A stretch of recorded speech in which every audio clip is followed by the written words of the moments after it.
Me habéis preguntado en varias ocasiones en los comentarios si es conveniente o no lavar el arroz antes de cocerlo. Y la verdad es que para responder a esta pregunta se pueden utilizar varios criterios. Hablaremos de si es conveniente lavarlo o no desde el punto de vista microbiológico, el punto de vista técnico, que es el que yo más domino.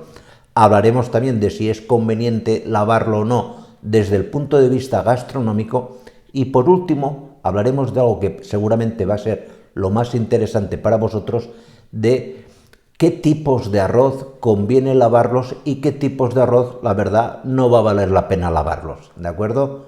Pues no me enrollo más y aquí os lo cuento. Desde el punto de vista de un veterinario, doctor en microbiología de los alimentos, os tengo que decir que es conveniente lavar el arroz. Básicamente porque el arroz acumula o es portador de niveles de arsénico que no está demostrado claramente que sean especialmente tóxicos, pero que si lavas el arroz, evidentemente quitas buena parte de ese tóxico. Os vengo a decir que esto es bastante polémico porque hay trabajos científicos que te dicen que sí, que hay arsénico, pero que no es un arsénico en suficiente concentración como para dar problemas. Hay otros investigadores que te dicen que sí, que es muy importante lavarlo.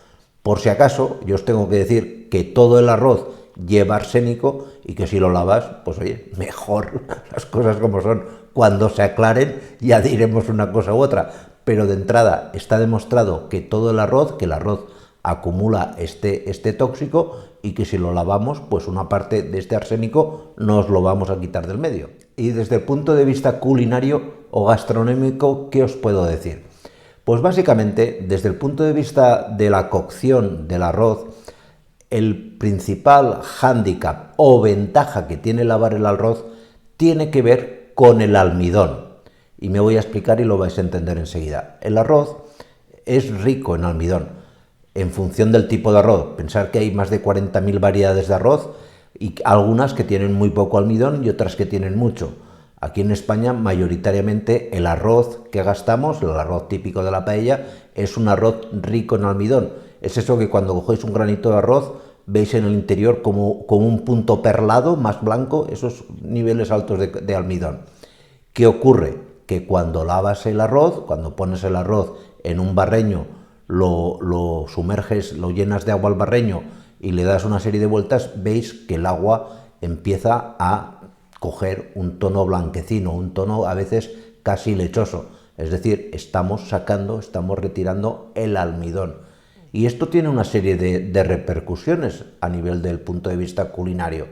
Por ejemplo, si vas a utilizar el arroz para hacer un risotto, pues el risotto te va a quedar, vamos, fatal, porque todo italiano sabe que el risotto te interesa hacerlo con el arroz rico en almidón, con variedades de arroz que lleven mucho almidón. Y si tú le quitas el almidón, el risotto no te va a quedar, vamos, ni por asomo la mitad de cremoso. Si lavas, por ejemplo, el arroz destinado a hacerte una paella, pues de entrada el arroz de la paella te va a quedar mucho más suelto, va a ser una paella que no te va a sentar tan pesada. Si habéis comido paella alguna vez, después necesitas hacer una siesta porque, vamos, es aquello que la gente comenta, hoy he comido paella y se me ha hinchado la tripa. Es normal, porque te has tomado una cantidad de almidón muy elevada que cuesta digerir y da esa sensación de pesadez.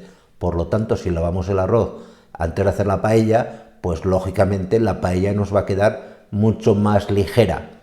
Pero al mismo tiempo también hay que decir que esto es la parte negativa, que si le lavas y le quitas el almidón, la capacidad que va a tener ese grano de arroz de absorber los aromas y los sabores de las carnes, las verduras y demás que se utilizan en el alimento, pues entonces en este caso también fatal. Si utilizas un arroz, por ejemplo, para hacer una sopa o un arroz caldoso, lógicamente también el arroz caldoso no te va a quedar tan espeso. Sería el mismo caso que, por ejemplo, lo que os comentaba de los arroces para hacer risotto, que estropearías el arroz, el risotto no te saldría igual de bueno, pues en este caso el arroz caldoso tampoco te saldría igual. Si por el contrario quieres hacer un arroz con leche y lavas el arroz antes de hacerte el arroz con leche, te va a quedar un arroz con leche mucho más líquido, que la gente va a decir, oye, esto como que no, algo muy similar a lo que hablábamos del risotto. Si en cambio sois fanáticos de estos arroces alargados, el arroz basmati, el arroz jazmín, etcétera, este arroz pues ya de entrada tiene muy poco almidón. Si lo quieres un poco lavar por apartarle alguna impureza, si no te fías mucho del proveedor del arroz, pues lo puedes lavar. Pero de entrada no le vas a quitar nada a ese arroz. Ese arroz, digamos que te va a quedar exactamente igual. Es un arroz de entrada muy insípido que apenas tiene sabor y se utiliza de acompañamiento para mojarlo con alguna salsa. Aquí ya te digo, lo puedes lavar, que no vas a notar absolutamente nada perjudicial. Y esto es todo lo que os tenía que contar. Espero que haya sido de vuestro interés y nos vemos en la siguiente. Cuidaros mucho. Chao.